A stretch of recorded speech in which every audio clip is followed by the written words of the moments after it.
Maintenant, direction l'Élysée. Avec un palais littéralement pris d'assaut ce matin par les visiteurs à l'occasion des Journées du patrimoine. Des visiteurs qui n'ont pas hésité à faire plusieurs heures la queue et qui ont été accueillis, Rémi Botzaron, cet après-midi par le couple présidentiel. Oui, Emmanuel Macron et son épouse qui sont sortis dans les jardins. Le président a serré des mains, posé pour des selfies et répondu par exemple à cette dame qui se plaignait de ne pas recevoir de réponse à ses mails envoyés à l'Élysée depuis déjà l'époque de François Hollande. Depuis Hollande, personne ne m'a répondu. Alors moi ici, maintenant Oui. on répond. Donc là il y a un mail qui vous est donné. Si vous pouvez écrire à ce mail en rappelant le nom J'espère bien. des courriers. Moi, je voulais vous rencontrer comme ça en personne. Et ben voilà.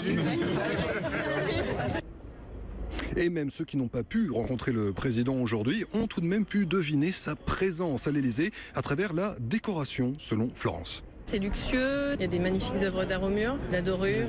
Après, il y a des œuvres très modernes aussi. Manifestement, le couple Macron a bien modernisé les lieux, tout en gardant quand même le côté historique. Je trouvais ça assez chouette. Le mariage se fait bien finalement. Et la beauté des lieux, c'est ce qui ressort de la plupart des témoignages, mais pas tous. Françoise en retient une toute autre impression. C'est joli, mais c'est pas Versailles. Mais c'est vraiment l'État, et fait d'être là, d'être sur le perron, de penser à tous les gens qui passent ici, tous les gens connus, les chefs d'État. C'est presque intimidant.